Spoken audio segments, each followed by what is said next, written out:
इस प्रश्न को ध्यान से देखिए। इस प्रश्न में कहा गया है कि x प्लस 3 के होल क्यूब के प्रसार में x का गुणांक है। तो हमें बताना है कि x के गुणांक में कितना आ रहा है। तो आइए पहले हम इसको हल करें। इसको मान लीजिए कि ये है a और ये है b। अगर मान लेंगे a और b तो ये हो जाएगा a प्लस b के होल क्यूब। हमको मानना है कि a बराबर दिया हुआ है x और b बराबर मानना है 3। तो ये हो जाएगा a प्लस b के होल क्यूब। अब ये इसका फार्मूला हो जाएगा a प्लस b के होल क्यूब की तरह हो जाएगा। और इसका फार्मूला होता है a cube plus b cube plus 3ab और कोष्टक में a प्लस b, ये फार्मूला होता है।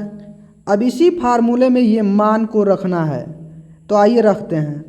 ये a है और एक जगह पे रखना है x। तो ये हो जाएगा x, इसके ऊपर 3 घात है तो 3 घात लगा देंगे। ये प्लस है तो प्लस, और b की जगह पे रखना है 3। तो ये हो जाएगा 3, इसके ऊपर 3 घात है तो 3 घात लगा देंगे।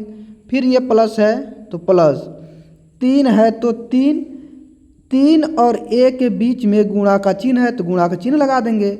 a का मान x दिया हुआ है तो x लगा लिख लेंगे।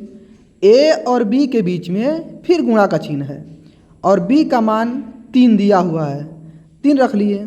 फिर कोष्टक में a का मान कितना है x, ये प्लस है तो प्लस और b की जगह पे 3। अब इसको हल करते हैं। x क्यू है तो x क्यू रहने देंगे, प्लस 3 के ऊपर 3 घात का मान 27 होगा। कैसे? तो 3 के ऊपर 3 घात को आप 3 गुणे 3 गुणे 3 के रूप में लिख सकते हैं। तो 3 3 के 9 और 9 3 27 हो जाएगा। तो यहाँ हो जाएगा आपका 27। फिर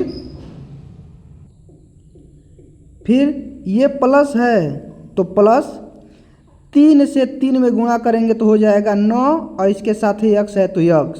फिर ये कोष्टक में है x प्लस 3, ठीक, इसको लिख लीजिए। फिर आगे बढ़ते हैं। x क्यू है तो x क्यू प्लस 27 है तो 27, फिर ये प्लस है तो प्लस। अब 9x गुणा के रूप में है इनके, तो गुणा करते हैं। 9 से देखिए यहाँ पे 1 छुपा हुआ है और इसमें 9 है तो 9 1 9 और गुणा करेंगे तो x में x मिल के x स्क्वायर हो जाएगा। ये प्लस है तो प्लस 9 3 27 और इसके साथ x है तो x। फिर आगे बढ़ें। x क्यू है तो x क्यू लिख लेंगे, प्लस 27 है तो 27। अब ये है plus 9x square, 9x square वहाँ हो जाएगा। ये प्लस है तो प्लस और ये है 27 x। अब देखिए हमसे सवाल में पूछ रहा है कि x का गुणांक है, x का गुणांक बताना है। अगर हमसे x स्क्वायर का गुणांक पूछता तो 9 हो जाता, लेकिन हमसे पूछ रहा है कि x के गुणांक कितना है। तो x के गुणांक हमें मिल रहा है कितना 27। यही हमारा आंसर है।